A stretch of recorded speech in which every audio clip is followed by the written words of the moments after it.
BJP से लड़ते लड़ते राहुल गांधी अपने ही साथियों के निशाने पर आ गए हैं। लोकसभा चुनाव से पहले राहुल गांधी वामपंथी दलों के निशाने पर आ गए हैं। अमेठी से भागकर राहुल गांधी वायनाड गए थे चुनाव लड़ने, लेकिन लेफ्ट ने वायनाड में भी राहुल की नींद उड़ा दी और ये सब बीजेपी की वजह से हुआ है। बीजेपी के एक मास्टर स्ट्रोक से राहुल गांधी ऐसे फंस गए कि उनके लिए ना कोई चीज निगलते बन रही है ना उगलते। दोस्तों, बीजेपी विपक्ष की सोच के आगे की राजनीति करती है। उसको पता है कि सरकार के किस फैसले से विपक्ष पूरी तरह से धराशायी हो जाएगा।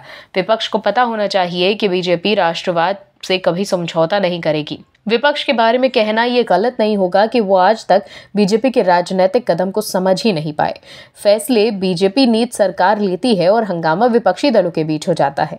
बीजेपी के एक रणनीति की वजह से विपक्ष चारों खाने चित हो जाता है। सीए के बाद विपक्षी दलों में आपसी जूतम पैंचार शुरू हो गई है और इस बार निशाने पर है राहुल गांधी। कैसे, बताते हैं आपको। केरल के मुख्यमंत्री पिनराई विजयन ने एक बार फिर दोहराया कि केरल में नागरिकता संशोधन अधिनियम लागू नहीं करेंगे।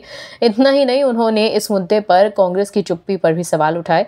विजयन की पार्टी इंडी गठबंधन में कांग्रेस की सहयोगी दल है। इसके बावजूद विजयन ने सीए पर कांग्रेस के स्टैंड पर आलोचना की। उन्होंने कहा कि इस मुद्दे पर कांग्रेस अध्यक्ष मल्लिकार्जुन खड़गे और राहुल गांधी चुप क्यों हैं। विजयन ने कहा कि केरल ना तो झुकेगा और ना ही सीए के मुद्दे पर चुप बैठेगा।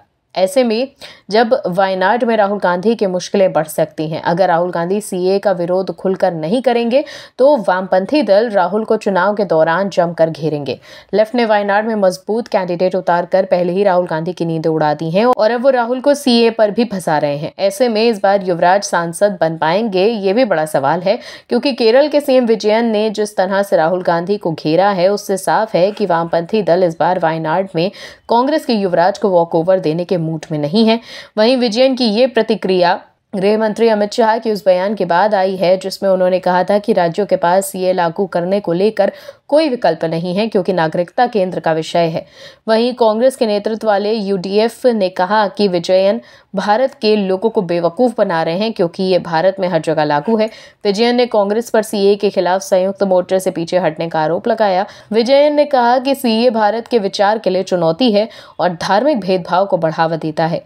केंद्र सरकार ने सोमवार को सीए लागू करने का नोटिफिकेशन जारी किया था। कई विपक्षी दलों ने केंद्र के इस कदम की आलोचना की।